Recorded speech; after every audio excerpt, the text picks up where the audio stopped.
Again today the Gemara on Daf Yutes Amud Aleph, where it says Man Tana. This is connected to the Gemara before, talking about a Nazir that became Tomei. From what point does he begin counting his new Naziris, his days of Naziris Betara? So there were various opinions. Some opinions said on the 7th day, even though he didn't bring his karbanis yet. The karbanis could only be brought on the 8th day. Now on the 8th day itself, there are a few karbanis that have to be brought. Chatos, Asham, and Oyla. So does he begin counting after the Chatos, or after the Asham, or after the Oyla? And part of the discussion of the Gemara before, and this was a machlekes between Rabbanon and Rabbi Shmuel, is how do we define the Oyla that he has to bring? Is the Oyla an integral part of the karbanis, meaning it's a real kapara, and therefore there would be a reason to wait even until after he brings the Oyla? Or no, the Gemara before said maybe that carbon Oyla is only called a dairan. It's just like it's a gift that you have to bring after you bring all the karbanis, but it's not really the same as the chatas and the asham, which really come as a kapara on his tumah that happened. So now based on this, the Gemara here brings a braisa to explain who's speaking over here in this braisa. So man tana la the Tana Rabbanon, who is the Tana of this braisa that the Rabbanon taught? Isha shenadra ben Nazir. A woman made a neder that should be a Nazir.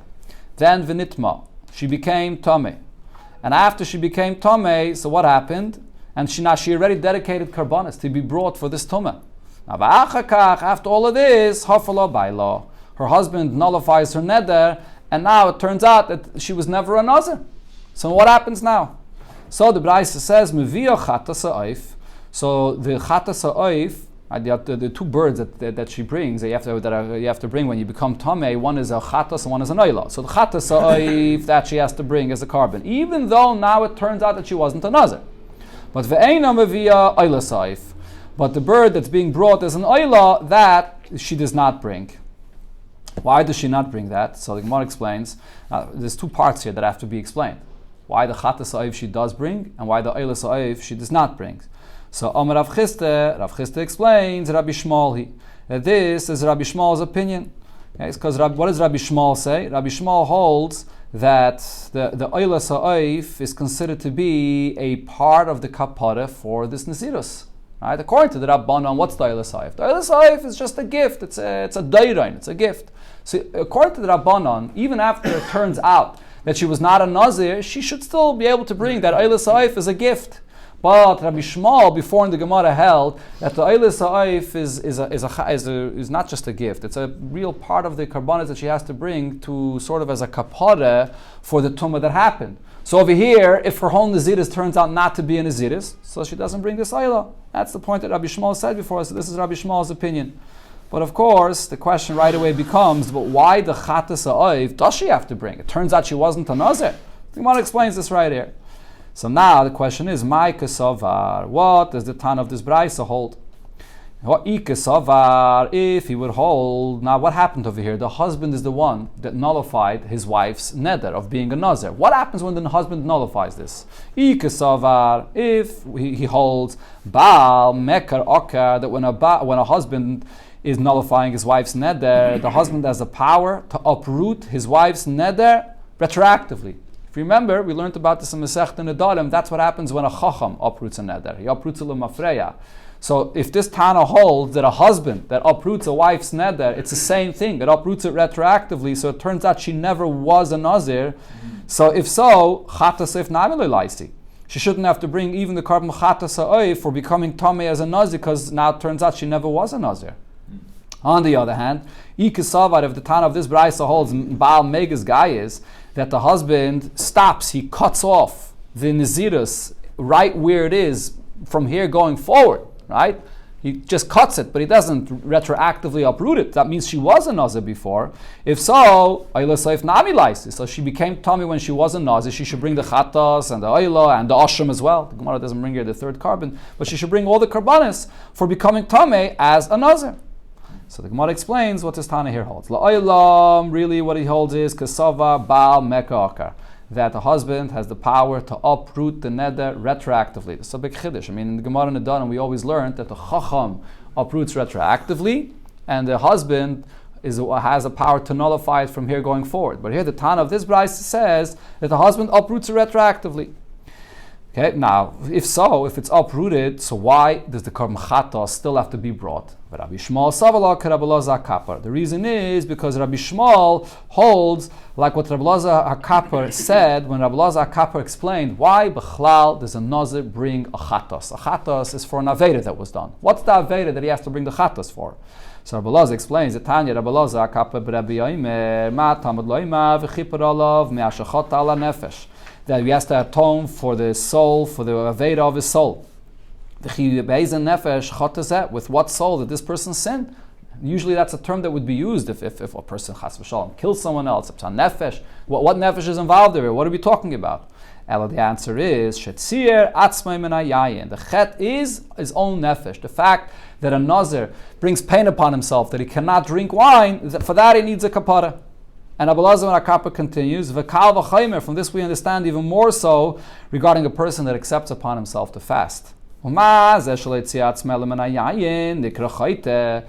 a person that's a nazir, and just by stopping himself of drinking wine, he's called a sinner. Person that's mitzayed himself, that he's not going to eat anything, most definitely a person's called a sinner.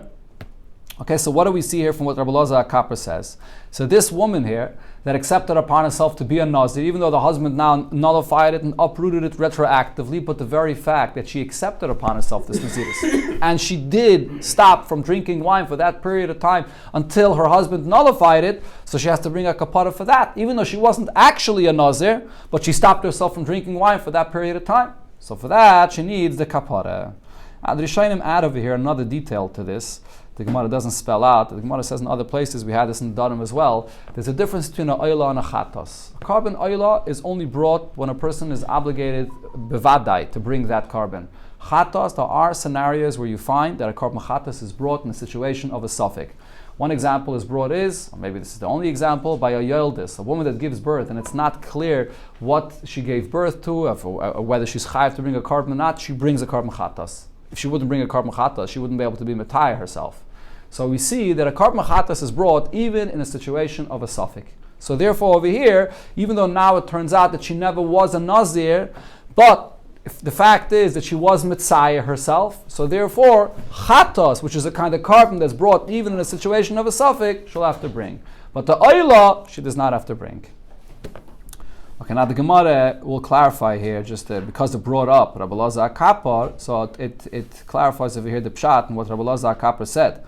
He says that we learn from this pasuk. He quoted the pasuk of V'chipper olav mashachat ala nefesh. What's the kapara? The kapara is that it was mitzayah from drinking wine. So the one asks on this, but v'haba nazir tamiksiv.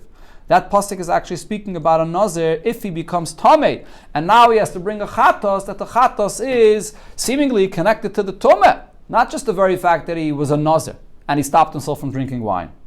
And we're explaining, Rabbi Elazar HaKapar is saying that the kapara is connected to this, that Bechlal, he was a Nazir, he didn't drink wine. And says the Gemara, Kasav Rabbi Elazar HaKapar holds, Nazir toyer nami chaytuchu. The truth is, even a Nazir accepts upon himself Naziris, and he's toyer, he's also a sinner, like Rabbi Elazar HaKapar explained. But v'hainu taimid chsiv b'nazir tamei, the reason why the Torah writes this kapara regarding a Nazir that becomes tamei, Hoyel v'shana b'chet, because in such a situation, when he becomes tamei, he repeats his sin again. What does it mean? He repeats his sin again. So most Rishonim say what this means is when he becomes tamei, what happens? Previous days of Naziris fall away, and he has to start counting over his days of Naziris again. So now this tsar of not drinking wine gets extended. So over there, he needs a bigger kapara for extending this tsar upon himself. Or other Rishonim say the very fact that he became tamei, he may have been negligent that caused this tumah. This itself is an added thing that he needs a kapara for it. So therefore the Torah writes it right over here, even though it applies to every single Nazir. Okay, so from here, this Gemara is the source of this concept. We saw this regarding the Darim. The Gemara says a similar concept, all in the Darim, and over here, especially regarding the Nazirus, that the Eibusha doesn't want a person stamped to accept upon himself Nazirus, to separate himself of the pleasures of the world. The Eibusha created wine and all these things in the world to utilize, to serve the Eibusha, to drink and to do what the Eibusha wants. It's not that the Eibusha doesn't want a person to fast and to not drink wine. This is the kavanah, to do it l'shem shemayim. Okay. Now we go back. The Gemara now returns to what it said in the Mishnah. So if you remember, what was the Mishnah speaking about? Person that began his Naziris while he was in the Beis HaKvaris. Right, so the Mishnah said, when he's going to be metayed himself, he starts his Naziris betara, but he doesn't have to bring a carbon, like a person that started betara and then became tamei. But then the Mishnah said, Yatsa v'nichnas, if he left the Beis HaKvaris, and then he returns back into the Beis HaKvaris, so now he begins his count of Naziris, and now when he becomes tamei, he would have to bring a carbon for that. So what does it mean, Yatsa v'nichnas? Ketani, it says in the Mishnah, that if he left, so as soon as he left, it sounds like from the Mishnah, immediately, as soon as he leaves the Beis HaKvaris, now he begins his count of Naziris betara, because he already left the Beis HaKvaris. Because he left the Beis HaKvaris, his Naziris should now begin betara. If this person is a Tomei Meis, he has to wait 7 days in order to become Toy. You have to sprinkle the waters of the Para Duma the 3rd day, and then on the 7th day, only then does he become Toy. So Shmuel explained what the Mishnah means. Doesn't mean immediately. Kagayin sheyatza, he left the Beis HaKvaris. V'hiza, they sprayed at him the waters of the Paraduma. V'shana, they sprayed at him again on the 3rd day and then on the 7th day. And then v'toval, on the 7th day he already went to the mikveh as well.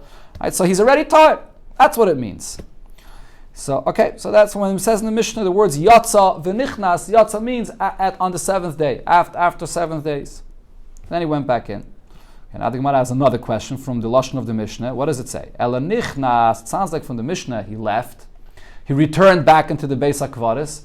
And on that the Mishnah says, so we start counting for him already the days of his Naziris betara. Says the Gemara, Ela nichnas. Only if he returned back into the Beis HaKvaris. Hu minyan.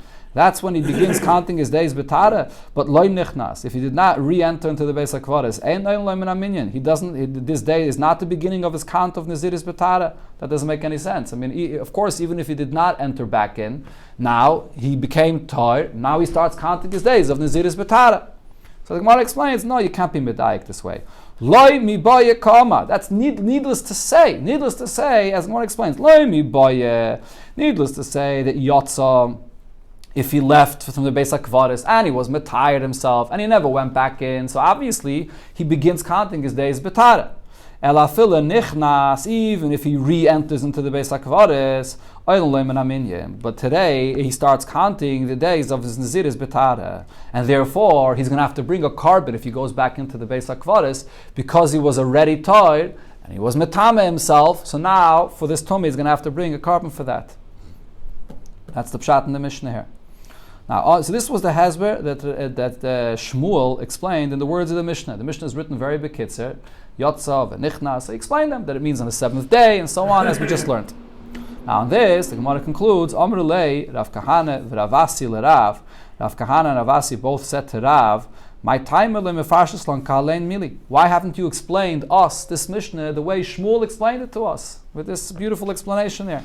Amar lahain. So Rav said to Rav Kahana and Ravasi, Amine, because I said to myself, Dilma leitzrechisu. Perhaps you don't need this explanation. This pshat in the Mishnah is obvious. This is the only way to learn and understand the Mishnah. So I didn't elaborate and explain it for you. Right? So here you have one teacher that explains things very clearly to his students, doesn't rely on them understanding on his own. But Rav says, no, he trusts the students, that he thinks of them higher, that they could understand it on their own, so he didn't explain it to them. Okay, going back to the next opinion that's brought in the Mishnah here. In the Mishnah regarding this case, this Nazir that began his Naziris in the Beis HaKvaris, then he left, and then he went back into the Beis HaKvaris, so now he has to bring korbanos for becoming Tomei during his Naziris. So on that, Rabbi Eliezer said, Rabbi Eliezer oimeh, loy bay bayay. Not if he returned back into the Beis HaKvaris on the very same day that he began counting the days of Tara. Shanema, because the pasuk says, va'yomim harishainim yiplu, that the previous days that you kept as Naziris now will fall away. What does that mean? Achiyu yomim rishainim. You have to have at least 2 days that you began counting betara, and then you became Tomei. For that you have to bring korbanos. But over here, if he was on the very same day, on the first day that he began counting and he went back into the Beis HaKvaris, for that he's not going to have to bring the korbanos that the Torah describes. Amar Ule. So Ule said about this chiddush of Rabbi Eliezer, that Amar Rabbi Eliezer, Elo, Rabbi Eliezer only said this condition only betomei shenazar. If this person started his naziris betomeh, and now he became toy, so here in this case we say that only if he was toy for 2 days and then he became tomei, he'll bring a carbon. What if a person began his Naziris Betara? And then he became Tamei, afilu yom echad, even if it was on the first day, soiser. Nullifies his Naziris and he has to bring the carbon, even on the first day itself. So this whole halacha of Rab Eliezer is only if he started his Naziris B'tomeh. What's the reason for this distinction? So the Gemara explains, Omar Rava, so Rava said, my time at the Rab Eliezer, he learned it out from the Lashon of the Pasuk. Omakra, because the Pasuk says, Ki Tamei Nizrai. That over here, this individual, when it says this lashon, v'hayomim harishaynim yiplu, which means you have to have at least 2 days that he was tired, then the pasuk continues and says, ki tomei nizre. What does ki tomei nizre mean? Mishum de betume nazar. That's only in a situation where he began his naziris betume. He wasn't in the Beis HaKvaris when he began. Then I say, if he leaves the Beis HaKvaris and now starts his naziris, it has to have 2 days betare in order for him to be chayiv in the karbanos that the pasuk there says. Again, the other one is he started his Naziris Betara. Then on the first day, he became Tamei. So over there, Rabbi Eliezer will agree that even on the first day, he's going to have to bring a carbon for becoming Tamei. Because you see in the Lashon of the Pasuk, Ki Tamei Nizrai, it's only when he began his Naziris Betumah. Okay, but the Gemara here will bring a Braise that clearly says, not like Ula. Abaye asked them this. The Braise says, Hareini Nazir meya yom. Person says, I'll be a Nazir, accepts Naziris for 100 days. V'nitma betchilas meya. He became Tamei in the beginning of 100 days. In other words, on the very first day, he became Tamei. Yachol Yisaiser said, I would think that if he became Tamei on the very first day, that this should nullify his Naziris and he has to start over counting again. Talmud Loimar, so the Braise brings this pasuk, Vayomim harishaynim yiplu. What do we learn from this? It says a plural term, yamim. Yamim rishayim. He has to have at least 2 days. Okay, he doesn't have 2 days. He only has the first day. Okay, so right here, it's this point the Braise clearly says, not like Ula. Even a Nazir Tahir, if he becomes Tamei on the first day, he does not have to bring the karbanis. Now the Braise continues. We learn other things from this pasuk. Nitma b'seif me'ayim. Misayf Meya, that is, what if this person counted 100 days? On the very last day, the 100th day, he became Tamei. So now, Yachol Yisai, I would think that this now nullifies all these days and he has to recount his Naziris from the beginning. So again, we learn out from this pasuk, Talmud Loimar, V'hayamim harishaynim yiplu. The pasuk says that when you have to count over your Naziris, so the earlier days will fall away, you have to start counting again. What do you understand from this? That the earlier days fall away, but Miklal, the Ikka Achreinim.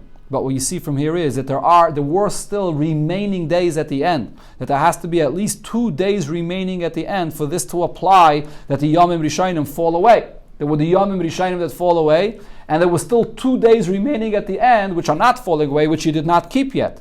But Vizeh, this person that becomes Tamei on the very last day, Ein Lo Yachreinim. He doesn't have 2 days at the end. It's already on the very last day. Okay, so now this Braise teaches us a new halacha, that on the last day it doesn't fall away. Nitma b'yom mea chasa achas. How about if this person became Tamei in the 99th day, 1 day before the last day? Yachol lo yehei saiser. So I would think that on the 99th day that it should also not be saiser as Naziris. Talmud Loimar, so we learn from the pasuk where it says Va'yomim harishaynim yiplu, that the previous days fall away as to count the Naziris again. Now Meklal, from this pasuk I understand the Ikka Achraynim, that there are days in the end, that he has 2 days left over at the end. And v'zeh yesh lo rishaynim v'achraynim. If he becomes Tamei in the 99th day, he has earlier days that will fall away, 99 days. And he has also 2 days at the end. He has part of the 99th day and the 100th day. He has those 2 days that are still left. Okay, that's the conclusion of this Braise here. Now the Gemara says, we clearly see here, not like what Ola said. Again? At the last days. Yeah, we're talking about the 99th day. He's going to have to recount again the whole Naziris. Yeah. But now the Gemara says, what did it say in this Braise? Now, this Braise is clearly not talking about a person that began his Naziris when he was in the Beis HaKvaris, when he was Tamei. Because Midiktani, the Braise clearly says, Hareini Nazir Meya V'nitma. He says, I'll be a Nazir for 100 days, and he became Tamei. And it says, V'nitma betchilas meya, he became Tamei in the beginning of the 100 days, on the very first day. And the Ketani, if he becomes Tamei in the first day, that he does not have to bring karbanis, it does not nullify his Naziris, Ad sheyu lo yamim rishayim. That even then, he has to have at least 2 days into his Naziris. to Yofte. So therefore this refutes what Ula said, that you learn from this pasuk that this whole idea of becoming Tameh, that it nullifies your Naziris, is only if you have 2 days in the beginning. Okay, but now the Gemara will explain exactly what does it mean that you have to have 2 days. Does it mean you have to have 2 full days, or do you have to have at least 1 full day? Let's see, the Gemara will explain. So Rav Papa now said to Abaye, or we basically asked him the following shaila. Halein yamim de kamrina. This that we learn out from the pasuk, that you have to have at least 2 days in order for this halacha to take effect. So what does that mean, 2 days? The nafik chad du maschilin train. Does that mean that you have 1 day that ended and you started the second day?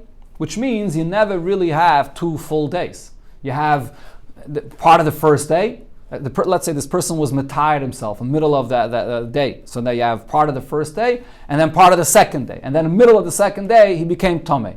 So you have only 2 half days really. Is that enough to be considered 2 days? Or perhaps the nafkin train, that the 2 days that he already has behind him, now maschilin klasa, he entered into the 3rd day. Which means that in such a situation, he at least has 1 full day. You have to have at least 1 full day. The way the Rishonim explain this is, based on the Braisa we learned before, the Braisa said, just like in the beginning you have to have 2 full days in order for this halacha to take effect, that it nullifies your Naziris. At the end also, there has to be 2 days left. You have to be on the 99th day, at least the 99th day, not later than that, in order for it to nullify your Naziris. In the end, if you get Tomei on the 99th day, it comes out that you do have a full day of Naziris left, the 100th day, right?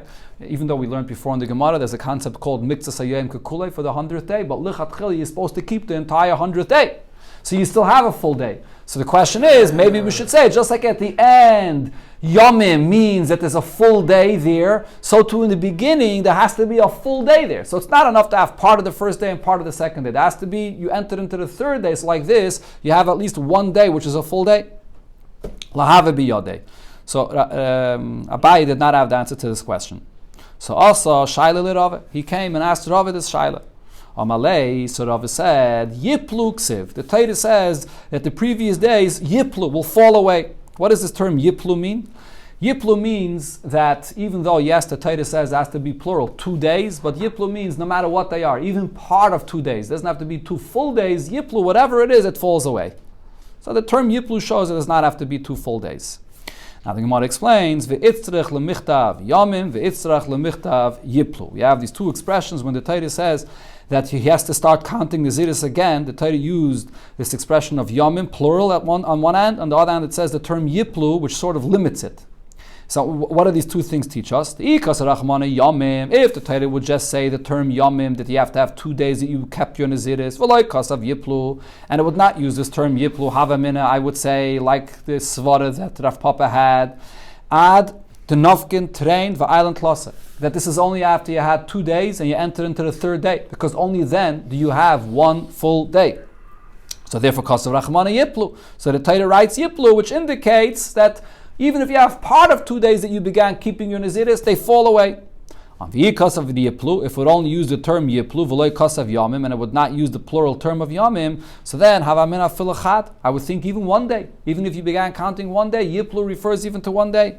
So therefore, kasav rachmane yamim. The Torah has to write the term yamim to say that it actually means 2 days. So the Rishonim say, even though the word Yiplu is also a plural term, they fall away. But nevertheless, in the Torah, when it says the word Yiplu, you could say that it's not talking about 1 Nazir, that his days fall away. It could be talking about all Nazirim. It's saying that all or any Nazir that kept 1 day and became Tamei, the days of Naziris will fall away. So it has to write Yamim to know that we're talking about this Nazir, that his days of Naziris fall away. Okay, Zok Teilige Mishneh, Mish and Nazan Naziris Harbe. Person that accepted upon himself Naziris Harbe. So the Rishonim explain the term Naziris Harbe here means, some are actually Gaitis here, Naziris Merube. He accepted upon himself a long Naziris, let's say 100 days. Now, V'hishlim es Nazirusai, he completed his Nazirus. What we're talking about over here is a person that kept his Nazirus while he is in Chutz La'aretz, outside of Eretz Yisrael. Now, V'achakach ba La'aretz, and then afterwards he comes to Eretz Yisrael. Now, so there's a Gzeidim with the Rabbanon that when you are in Chutz La'aretz, you become Tamei. Right? The ground in Chutz La'aretz is considered to be Tamei. The reason is, we'll see the export later also in the Masechta, because Goyim bury people in Chutz La'aretz all over in different places. Chacham will geyser that the earth in Chutz La'aretz is Tamei. And as we'll see soon in the Gemara, it could even be the ear space as well. The very fact that you enter into the ear space of Chutz La'aretz is also Tameh. Okay, so that's the Gzeida that there is for Chutz La'aretz. So now he kept his Naziris in Chutz La'aretz, but he was really Tameh. Midrabanan, he became Tameh in Chutz La'aretz, right? Now his Nazir is not allowed to become Tameh. So what happens now? He comes to Eretz Yisrael and he wants to bring a carbon and conclude his Naziris. Beishamai Yomrim, Beishamai say, Nazir Shloishim Yom. That he's going to have to keep Naziris again for 30 days. He's not going to have to re-keep his entire Naziris. 30 days he has to keep again. Beisil say Nazir B'tchilo. He has to start his Naziris all over again. If he was a Nazir 100 days in Chutz La'aretz, he comes into Eretz Yisrael, you got to start over your Naziris again from scratch. Gemara brings a story that happened. Maisa Behilni Amalka. There was a story with Hilni, a queen. Shahalach b'no l'mulchama. Her son went out to war, and v'amra, she said, Im yove b'nimena mulchama b'shalom. If my son comes back home from war in peace, Ehe Nazira Sheva Shanim. I'll be a Nazira for 7 years. And what happened? Uba b'nomena mulchama. And her son came home from war, and he came home healthy.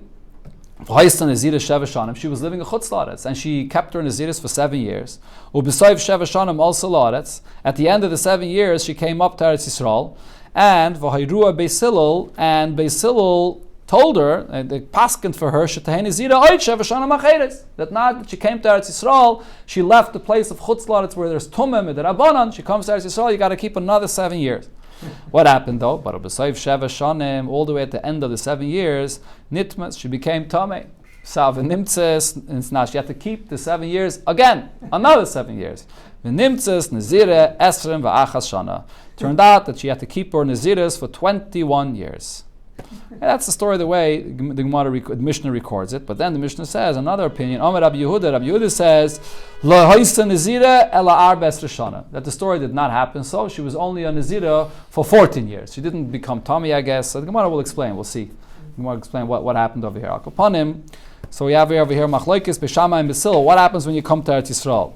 Do you have to keep the Naziris all over again? Beis Hillel here's the one that's more stringent. And Beishamai says, no, you only have to keep it 30 days. You don't have to keep the Naziris all over again. I think the Gemara will explain the Machlokes. We'll leave it in Mitzvah for next time.